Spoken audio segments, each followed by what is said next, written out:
New Orleans City Council Budget Chairman Joe Giarrusso often criticizes how Mayor LaToya Cantrell spends the public's money.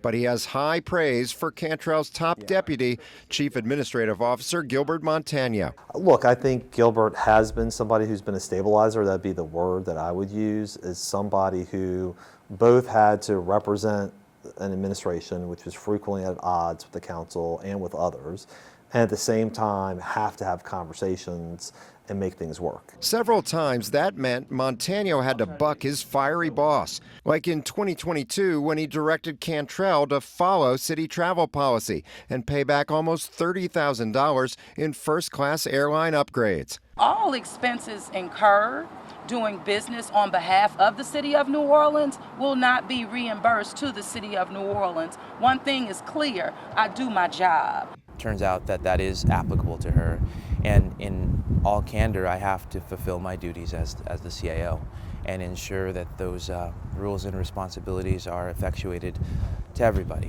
What was it like when you did that? Did you get a blowback from your boss on that? I think out of respect for the mayor that I ultimately have, it was a very difficult time, and I'm glad that is in the past, and that things have moved forward and our relationship has reconnected, and I will only say that the best things I can on her behalf. But it was a difficult, challenging time. Montaño says his most difficult time came last September when a federal grand jury indicted building inspector Randy Farrell for allegedly bribing the mayor and Montaño to get rid of a city official who was investigating Farrell. Montaño said he wouldn't trade his integrity for the Saints and college national championship football tickets he received. And almost a year later, neither he nor Cantrell has been charged with any crime. I don't think that there is an administrator or elected or public official that hasn't been thrown in the mud one time or another.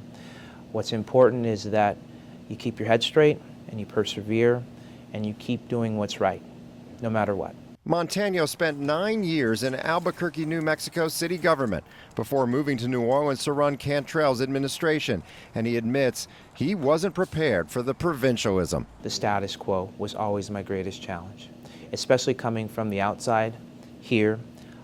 What do I know about New Orleans? You've never lived here. You didn't go to high school here. You can't say Chapatulas. You know, all these different things. It kind of negates maybe some ideas that could have been very impactful and beneficial and not such a struggle. He praises Cantrell for sticking by him. You know, the mayor has a big heart, and at the end of the day, she and I are human beings, and we care about each other in that regard. But only to a point. So I think there is a professional side, and then there's a work side, but then there's also, like, that's still a human being, and we're going to treat each other with mutual respect. So she appreciated your independence, and I don't want to necessarily say that, to be honest. I don't know. I don't know, but I've never been threatened with termination. So what brings you to this decision to leave before the term is over? My loyalty to the work here has kept me here this long. It's been a long run, and we're on the 10-yard line, and I think it's important for me and my family to make the right decision and transition out, and leave it for the next person, the next generation, and the next administration to really carry out, I hope, what can be one of the greatest cities in the world.